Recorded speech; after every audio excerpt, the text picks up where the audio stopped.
Congratulations, you've made it all the way to the closing day or day before closing. We're on the home stretch to getting those keys in your pocket to your new home. There are, however, a few more things that we need to do before you can move in your new home.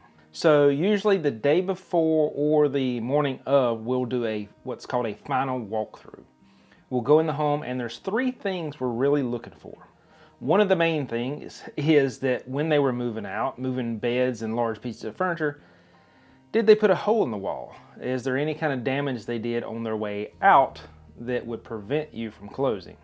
Now, I say that in most of these instances because is the damage a small nick in the wall? Is it something that's easily puttied over? Is it something that's really going to be worth delaying more for you to get the keys and be able to move in the new home? The second thing we're looking out for is the things that they moved out. Did they move everything out? Did they leave things behind? I've had clients that weren't able to do a walkthrough because people were still moving out and just time didn't work out. Well, they had a fish tank left with a note on it that said happy housewarming. I mean, we really know that the sellers just didn't want to move it out. So in this instance, they inherited some fish. Luckily, they weren't mad about it or anything, just a little shocking when you expected the house to be empty and it wasn't. The third thing we're looking out for when we do the final walkthrough is the repairs, if they did any repairs. You did the home inspection, hopefully. You've got a list of things. You've done a due diligence request for any kind of repairs. And in this request, we want to make sure when we're doing a walkthrough, did they actually repair the parts that they were supposed to repair? I have been in instances where we're doing the final walkthrough and they were supposed to fix, I think it was a drain on a sink that was leaking. Well, you go and turn the sink on and water's just gushing out the bottom. They never fixed it. Said they did, but they didn't. So you want to make sure that the sellers actually did what they were supposed to do. Also, the day before closing, or maybe even a couple days before closing, the closing attorneys will send out what's called a preliminary closing disclosure.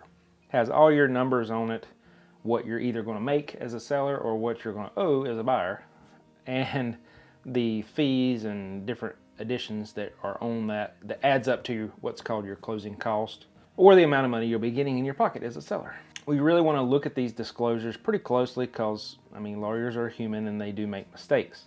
I've seen my commission to be wrong. I've seen home warranties be left off. I've seen them charge charges to buyers that was not supposed to be charged. You just need to look over it closely, make sure everything looks right. If you have a question about it, ask your agent. They might be able to answer it. If they can't answer it, then it's something we can definitely address at the closing table and ask the attorney, hey, what is this here on line number 5?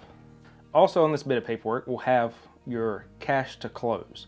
So this will be the amount of money you're supposed to bring to closing in order to actually close on the property. Don't bring actual cash. I've had clients do that. The amount is typically, this is what's called your closing cost. So it'll be any attorney fees, it'll be the down payment for the house, it'll be all this wrapped into one. And you'll need to bring a certified check or have those funds wired over to the attorney the morning of or day before to the attorney's trust account. Now, I know in all this excitement and you're about to move into the new home, you might be having the U-Haul or the pack rat or wherever you have all your stuff in ready to go. You might be even bringing it to closing. But delays do happen for any number of reasons. It could be liens on the property that were supposed to be paid off, and maybe they were paid off, but they're not showing paid off. Just had that happen.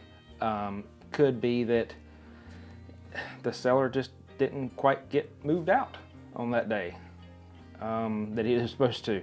It could be any number of reasons. It could be that the courthouse is just having computer issues and can't record deeds that day. It could be anything, really. I've had all these things happen.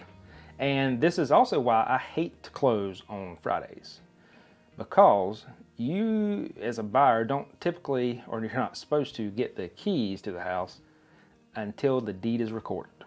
That means if the deed doesn't get recorded on Friday, guess what?